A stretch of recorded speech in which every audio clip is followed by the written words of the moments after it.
तालुक्यामधील मनसर आणि अवसरी फाट्यावर जो मुख्य रस्ता आहे अर्थात पुणे नाशिक महामार्ग, या महामार्गावर शेतकऱ्यांचं तीव्र आंदोलन चालू आहे आणि या आंदोलनामध्ये खऱ्या अर्थानं सर्व शेतकरी एकवटलेले आहेत। शेतकऱ्यांबरोबर सामाजिक क्षेत्रात, राजकीय क्षेत्रात काम करणाऱ्या अनेक महिला भगिनी देखील सहभागी आहेत। आपण त्यांच्याकडे जाऊया, चर्चा करूया, माहिती घेऊया की आंदोलनाचं नेमकी तीव्रता काय आहे आणि आपल्या मागण्या काय आहेत। नमस्कार ताई, मला सांगा की आता हे जे शेतकऱ्यांचं आंदोलन चालू आहे त्यामध्ये तुम्ही सहभागी आहात, नेमकी एकूण तुमच्या मागण्या नेमकी काय आहेत? आमच्या मागण्या एवढेच आहेत की आमच्या कांद्याला बाजारभाव मिळावा आणि तो योग्य दरात मिळावा। किमान 25 रुपये भाव आमच्या कांद्याला मिळावा। जरी आज समाजामध्ये आम्ही राजकीय सामाजिक क्षेत्रात काम करत असलो तरी आज एक शेतकरी म्हणून आम्ही या ठिकाणी रस्त्यावर उतरलेलो आहोत आणि शेतकऱ्यांच्या ज्या व्यथा आहेत त्या सरकारपर्यंत पोहोचवण्याचं काम आम्ही त्या ठिकाणी करणार आहोत। निश्चित सरकारपर्यंत हे सगळं म्हणणं मांडण्यासाठी तुम्ही आंदोलनामध्ये सहभागी आहात। काय वाटतं या आंदोलनातून तुम्हाला न्याय मिळेल? सर्वप्रथम सर्वांना नमस्कार। पण खरं सांगायला गेलं तर दुःख वाटतंय, शेतकऱ्याला आपलं अस्तित्व दाखवावं। आज जो जगाचा पोशिंदा आहे, ज्याच्यामुळे सर्व अस्तित्व आहे सर्वांचं, आणि त्यालाच आज न्याय मिळत नाहीये, ही खूप दुःखदायक गोष्ट आहे। आणि त्याला आज दिवस रात्र तो कष्ट करतोय, आज उन्हातानात राबतोय, म्हणजे रात्रीचा दिवस दिवसाचा रात्र करतोय। त्याला सुखदुःखांचा विचार नाही, साधे सण सुद्धा तो साजरा करत नाहीये। आणि असं असताना देखील तो दिवस रात्र कष्ट करून कांदा उत्पादन आपल्यासाठी करतोय, तर नक्कीच त्या शेताला त्याच्या मालाला भाव मिळायलाच पाहिजे। आज कांदा उत्पादन इतकं आमच्या परिसरामध्ये आहे, आज दिवस रात्र अगदी म्हातारी लोक आहेत ज्यांना आरामाचे दिवस उपभोगायचे आहेत, ते सुद्धा आज दिवस रात्र कष्ट करतात। तरीही त्यांना ते सुद्धा आज आंदोलनात या ठिकाणी आहे, त्यांनी आराम करावा की आंदोलन करावं।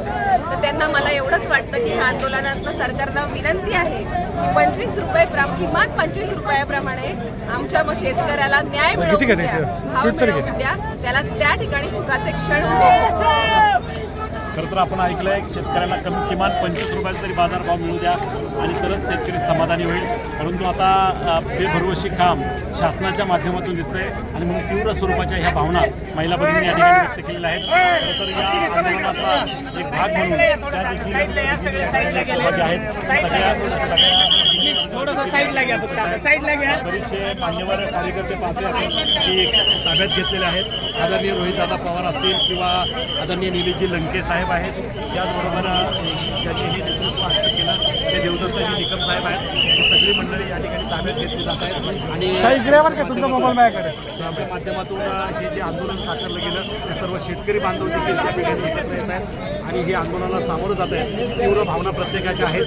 निश्चित या भावनेतूनच या पुढच्या काळामध्ये उद्रेक होऊ नये म्हणून शासनानं पावलं उचलावीत आणि आपल्या या शेतकरी बांधवांना एक समाधानकारक न्याय द्यावा आणि निर्णय व्हावा। किमान 25 ते 30 रुपयापर्यंत आपल्या शेतकरी बांधवांच्या कांद्याला मिळावा, ही भावना या ठिकाणी व्यक्त केली। अनेक भगिनींच्या भावना त्याच आहेत। त्याचबरोबर अनेक कार्यकर्ते या ठिकाणी एकवटताना आपण पाहतोय। प्रत्येक गावातून, प्रत्येक तालुक्यातून, प्रत्येक जिल्ह्याच्या कानाकोपऱ्यातून बरीचशी मंडळी या ठिकाणी आलेली आहेत। प्रातिनिधिक स्वरूपामध्ये काही नेते मंडळी देखील एकवटलेले आहेत। एकूणच हा आंदोलनाचा जो भाग आहे तो या पुणे नाशिक महामार्गावर तीव्र स्वरूपाचा आपल्याला पाहायला मिळतोय।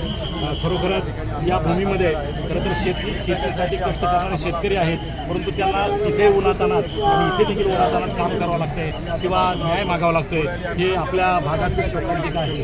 खरं तर या ठिकाणी एक भगिनी आमची आहे, त्यांनी कांद्याची माळ गळ्यात घातलेली आहे। तुमच्या काय भावना आहेत नेमकी ह्या न्याय? शेतकऱ्यांनी स्वतःच्या महिलेनी स्वतःचा दागिना असलेला तो गाण ठेवला, आज रोजी कांद्याची माळ गळ्यात घालून हिंडावं लागतंय। सोन्याचे बाजार गगनाला फिरतायत, परंतु कांद्याचं मातीमोल किंमत होती आणि सोन्यासारखाचा कांदा मला गळ्यात घालावा लागतोय, ही भावना त्या ठिकाणी आमच्या शेतकरी महिलांची आहे। आणि ही तळतळ आणि ही तळमळ आमचा सडायला लागलाय वावरात।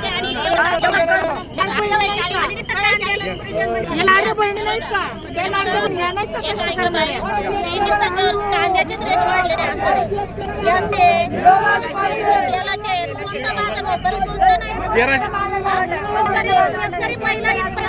तुम्हाला प्रश्न विचारायचा, महिला म्हणून तुम्ही आहात, तर एका बाजूला शासन सांगते 1000 रुपये तुम्हाला महिन्याला दिले जाते आणि एका बाजूला तुमच्या एका बाजूनी जातोय की मला 1500 होतोय।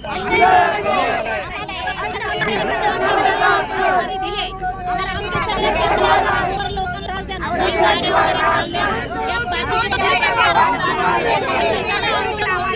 त्याला नाही दिलेले परवडतील बाजारभाव द्या म्हणजे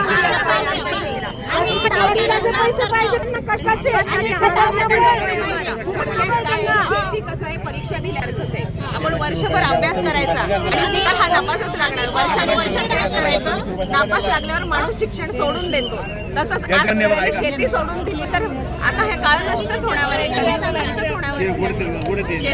आज जर शेतकऱ्याने शेत सोडून दिली तर विचार करा काय होईल. शेतकऱ्याला न्याय मिळाला नाही, शेती बंद झाली तर आज सगळीच बाजारपेठा व्यापार व्यवस्था सगळी ठप्प होईल. खरं तर जगाचा पोशिंदा म्हणून शेतकऱ्याला पाहिलं जातं, परंतु ही जर बंद झाली तर उद्याचं काय होईल ही भावना महिलांनी या ठिकाणी व्यक्त केली. अजून काही माऊली आहेत भैया, ताई तुमचं काय मत आहे की बाजारभाव शेतकऱ्याला मिळाला पाहिजे?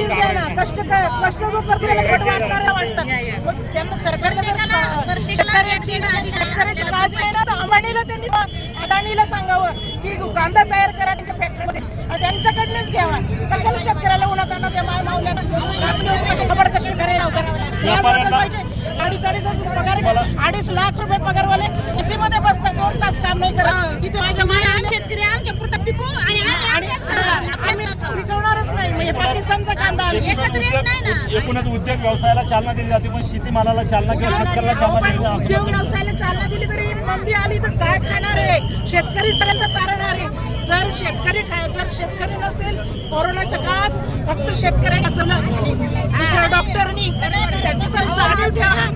कोरोनामध्ये जे वाचवलं ना शेतकरी म्हणजे अन्नदात्यांनी, शेतकरी जाण ठेवा. खरं तर कोरोनाच्या काळामध्ये शेतकऱ्यांनी अन्नदात्यांनी जाणीव ठेवा. तुम्ही एक महिला आहे, लाडक्या बहिणीचे पैसे जे महिलांना देतात, मला सरकारला 1,500 अतिशय महत्त्वाचा मुद्दा यांनी मांडलेला आहे. जे 1500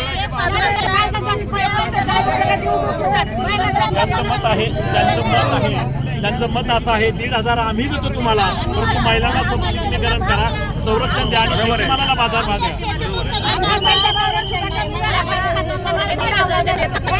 गॅसचे बाजार हे सगळं जे महिलांचं एखादी गरीब महिला असेल तिला वाटलं पाहिजे त्यांना हातातलं गाडवा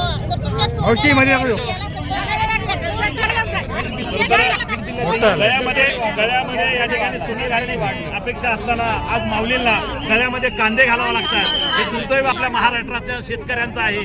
कधी शासनाला जाग येणार आणि डोळे उघडणार? जो जगाचा पोशिंदा आहे तो शेतकरी कधी एकदाचा सुखी होणार? या भावना तीव्र व्यक्त करण्यासाठी या ठिकाणी महिला बघली.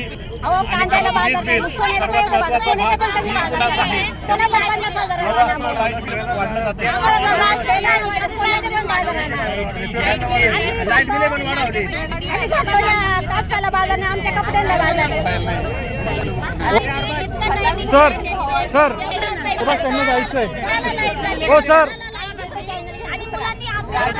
या ठिकाणी अनेक भावना व्यक्त करताना प्रत्येकाची भावना एक आहे, बाजारभाव मिळाला पाहिजे. परंतु बाजारभाव तर मिळत नाही, परंतु आलेल्या परिस्थितीला देखील या ठिकाणी मात करण्यासाठी हे सगळे शेतकरी बांधवांना एकत्र येऊन रस्त्यावर यावं लागतंय. हे महाराष्ट्राचं दुर्दैव आहे. शेतकरी बांधवांचं दुर्दैव म्हटलं पाहिजे आणि आपल्या महाराष्ट्राबरोबर ज्या मतदारांनी या सरकारला निवडून दिले त्यांचं दुर्दैव म्हटलं पाहिजे. काय राज्य येतात, पक्ष येतात जातात, शेतकरी होता आहे आणि राहणार. याचं राज्य का नाही?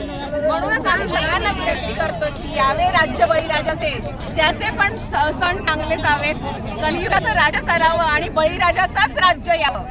खरं तर कधीच राज्य जावं, बळीराजाचं राज्य यावं. निश्चित बघूया अगदी किती दिवसामध्ये आपला न्याय मिळतोय, आपल्या शेतकरी बांधवांचं समाधान होतंय. निश्चित याही पेक्षा पुढचं आंदोलन तीव्र असं भावना ठिकाणी व्यक्त केली जाते.